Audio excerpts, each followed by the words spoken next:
Olá, amigos. Aqui estamos nós de volta à nossa conversa diária nos dias úteis, né? A respeito das atuações do governo brasileiro, da oposição, etc, etc. É, Temos tratado há bastante tempo da questão do roubo dos aposentados pobres pelas associações fajutas que representam sindicatos de aposentados no Brasil, que o governo até agora não deu solução. E uma das desculpas pela falta de solução é a ausência do presidente Lula do Brasil. Se você gostar desse comentário, dá um like. Se gostar muito, aí você não for inscrito aqui no canal José Leone Pinto, você dá um like e se inscreve no canal. Mas a verdade é que o Brasil tem mantido relações muito especiais com essas ditaduras. Eu não tenho conhecimento suficiente da política internacional para saber que a Rússia não é mais uma ditadura comunista. A Rússia é uma ditadura fascista e invasora. O Vladimir Putin, o ditador da Rússia, tenta, de certa forma, recompor a União Soviética invadindo a Ucrânia. E, para isso, conta com alianças bastante suspeitas de países como o nosso, o velho Brasil, né? Agora mesmo, nós tomamos conhecimento de um fato novo, do ponto de vista do comércio dos derivados de petróleo, né? Os jornais estão publicando, nesta quarta-feira, né, uma postagem do chanceler da Alemanha, Friedrich Merz, na noite de segunda-feira, 19. Ele disse bem explicitamente: a Europa aumentará a pressão sobre Moscou por meio de sanções. Foi isso que acordamos com @POTUS após sua conversa com Putin. A postagem do chanceler, feita após uma conversa de líderes europeus com Donald Trump, foi apenas o último indício de uma nova ofensiva econômica na tentativa de reduzir a sanha violenta da invasão da Ucrânia pelas tropas russas comandadas pelo Vladimir Putin. Mas quem está na alça da mira são os países que compram petróleo de Vladimir Putin, incluindo o Brasil. Recentemente eu vi noticiário nos mesmos jornais dando conta de que navios com milhares de barris de diesel oriundos da Rússia estavam ao longo da costa brasileira, de acordo com dados da Kepler, compilados pela Bloomberg. O cenário ajuda a ilustrar uma alta superior a 700% na importação de combustível russo pelo Brasil, que por sua vez compra do exterior entre 25% a 30% de tudo que é consumido de diesel por aqui. Em 2024, a Rússia se consolidou como principal origem do diesel importado pelo Brasil para suprir o déficit de 25% entre a capacidade nacional de produção e a demanda pelo combustível, principal motor do transporte rodoviário de cargas no Brasil, que é um país, infelizmente, principalmente desde o tempo de Juscelino, muito escravo dos caminhões e não dos trens, como os países ricos, né? Em recente e controversa visita a Moscou, Lula aumentou a conta para 30%. Numa entrevista, ao comentar sobre o déficit brasileiro na balança comercial, entre os dois países, ele declarou que 70% dos 30% é importado aqui da Rússia. Durante anos, segundo a investigação do jornal americano New York Times, após o caso ser revelado pelo jornal o Globo e outros meios de comunicação brasileiros, a Rússia usou o Brasil como ponto de partida também para os seus agentes de inteligência. Vocês sabem que a Rússia espalha agentes de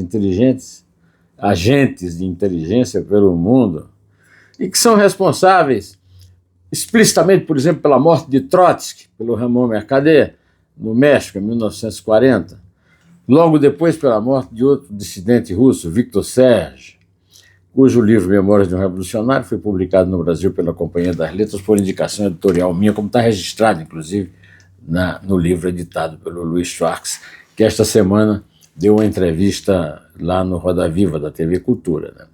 Pois é, o Victor Serge morreu de um ataque cardíaco num táxi na Cidade do México, mas mortes como essa são sempre atribuídas a agentes russos usando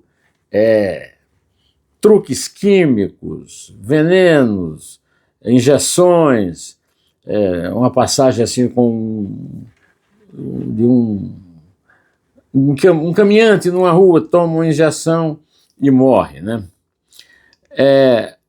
A Rússia, segundo o Globo e outros jornais brasileiros, usou o Brasil como ponto de partida para seus agentes de inteligência de elite, que são chamados de os ilegais, porque não estão, evidentemente, dentro da lei. Em uma operação audaciosa, abrangente, esses espiões apagaram os rastros de seu passado russo, abriram negócio, fizeram os amigos e tiveram casos amorosos, experiências que ao longo de muitos anos tornaram-se alicerces de identidades novas. Especificamente, não há ações no Brasil. Eles são guardados no Brasil, que é um país amigo, para ações esporádicas para matar opositores russos em outros países do exterior. Às vezes não são bem-sucedidos, às vezes os agentes russos não cumprem mais as missões, se fixam no Brasil, mas é certo que o Brasil hoje já tem essa preocupação com os espiões russos que deixaram e continuam deixando raízes aqui no território nacional. Né? Grandes operações de espionagem russa já foram descobertas no mundo, inclusive nos Estados Unidos, como eu citei aqui, também no México. Não é o caso do Brasil, não há registro de episódio, há um registro muito grande de episódios de visitas de nazistas que vieram morar aqui depois da derrota da Alemanha, mas não há ação russa aqui. Então, o que há aqui é isso que eu estou lhe falando, quer dizer, os agentes chamados ilegais, eles cumprem um tempo no Brasil, formam família e tal, até terem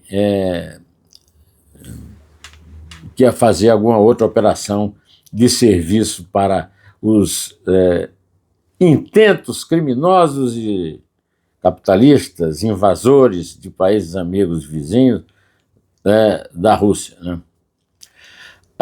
O objetivo não é espionar o Brasil, mas sim tornar-se brasileiro. Sob o disfarce de identidades confiáveis, os agentes depois partiu para Estados Unidos, Europa e Oriente Médio e, enfim, começar a trabalhar a sério. É como se fosse não é bem um repouso, uma preparação, né? uma espera do calendário terrorista de Vladimir Putin. Não é à toa, né, que está também noticiado hoje que o Brasil se recusa a concordar com a proposta americana de considerar os Comando Vermelho e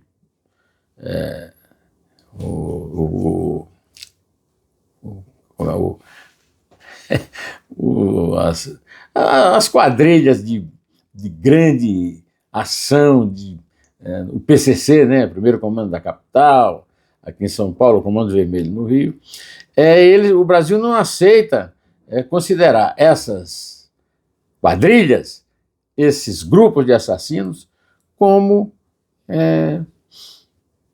terroristas. O Brasil acusa a Israel, por exemplo, de terrorismo lá no Oriente Médio, mas os bandidos do PCC que atuam na rua de São Paulo, o Brasil não aceita identificar como terroristas, como está noticiado hoje. Né? Não estou trazendo nada inventado, estou trazendo o que eu li nos jornais. Bom, eu vou ficando por aqui, direto ao assunto, na esperança de que você tenha pensado um pouco nisso que eu estou dizendo aqui agora, tenha dado seu like, e se não se está inscrito no meu canal, por favor, se inscrevam, tá? Direto ao assunto, e em pé.